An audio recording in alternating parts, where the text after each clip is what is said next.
आंखों से देखा। यहाँ के हालात खुद बोलते हैं कि कितनी बुरी हालत हुई है, कितना मलबा तवी में बह के यहाँ पहुंचा है। हमारे जो इलेक्ट्रॉनिक गैजेट्स हैं, ये पंखे की हालत देखिए, आपको फोटो लेना चाहिए इनका। इसके अलावा इन्वर्टर्स थे हमारे, 4-5 फ्रिजेस थे और इलेक्ट्रॉनिक गैजेट्स जो यहाँ लगे थे वो सारे के सारे तवी में बह गए हैं। इसके अलावा हमारा जो ऑफिस है अंदर, उसकी बड़ी बुरी तबाही हुई है। जहाँ पे घड़ा तोड़ते हैं संस्कार से पहले, वहाँ भी 3-3, 4-4 फुट रेत है। और ये इतना बड़ा मलबा है, ये किसी संस्था के पास का रोग नहीं हटाना। इसमें सरकार ने ध्यान देना चाहिए और वार फुटिंग पे ध्यान देना चाहिए।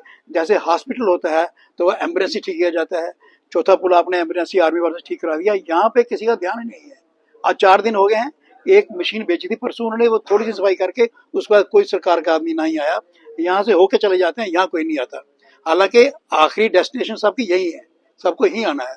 तो यहाँ पे हमारे हिसाब से जब किसी की मौत हो जाती है तो जिंदगी रुकती नहीं है, उसके बाद भी चलती है। तो यहाँ इस तरफ ध्यान नहीं दिया जा रहा। परसों यहाँ पे संस्कार हो रहे थे, संस्कार हो गए और उनके वो कलश जो थे वो उनके अस्थि कलश मिले ही नहीं, तो वो फ्लड के कारण। तो अभी भी हमारा ये जो शमशान है, जो समिति कर रही है, ये 150-200 साल पुराना शमशान है। तो यहाँ पे इसको फंक्शनल नहीं हम कर पा रहे जिस तरीके से करना चाहिए। लोग यहाँ आते हैं, जिस प्रकार से श्रद्धा से वो संस्कार करते हैं वैसा हो नहीं पा रहा। नलके बंद है, स्नान कैसे कराएंगे, गंदे पानी से स्नान नहीं करवा सकते, तो बड़ी कठिनाई है। सरकार इस तरफ ध्यान नहीं दे रही है। डिप्टी कमिश्नर को और म्युनिसिपल कमिश्नर को और यूटी एडमिनिस्ट्रेशन को मेरा निवेदन है, उनसे मेरा निवेदन नहीं, हमें पुरजोर मेरी मांग है कि ये आपको तुरंत करना चाहिए, वरना हम शहर के लोगों को अपील करेंगे कि यहाँ पे सबके संस्कार होते हैं, आप सब मिलके हम इसका जबरदस्त प्रोटेस्ट करेंगे। हम 2-3 दिन का ही टाइम देते हैं उनको, उसके बाद यहाँ आके सफाई करनी चाहिए। सब जगह नुकसान हुआ है, सब जगह उनको जाना, मैं इस बात को समझता हूँ। भाई इस जगह की इंपॉर्टेंस कम मत समझिए आप, ये भी बड़ी इंपॉर्टेंट चीज है और ये इंपॉर्टेंट स्थल है और यह हम सबका कॉमन है। यहाँ हिंदुओं के संस्कार होते हैं, जैनियों के, बुद्धिस्ट के, सिखों के, सबके संस्कार यही होते हैं। तो यहाँ पे ये सबका कंसर्न है पूरे शहर का, और सबसे पुराना ये हमारा क्रिमेशन ग्राउंड है।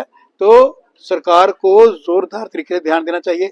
अगर 12 घंटे में वहाँ आर्मी वाले पुल रेस्टोर कर सकते हैं तो आपसे नहीं होता तो आर्मी वालों का कहिए, इसको तो ठीक तो करें कम से कम, बड़ा जरूरी है। इन दिनों बादल फट रहे हैं, कब क्या हो जाना कोई पता नहीं। रात को ही 2 जगह बादल फटे हैं, तो ऐसी स्थिति में कब क्या हो जाए। हॉस्पिटल में भी अगर आपने इंतजाम किया हुआ तो यहाँ भी इंतजाम होना चाहिए ना, कुछ भी हो सकता है। तो इसको जल्द से जल्द ये इसको रिस्टोर करें, इसको फंक्शनल करें, इसको वर्किंग कंडीशन में ले आएं, ये हमारी डिमांड है।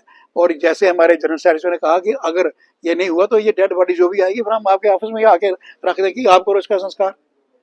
तो ये हम सबका अपमान है, जम्मू शहर के सभी लोगों का अपमान है। हमारा जो श्रद्धा जो हमारी है उसके ऊपर ठेस हो रही है।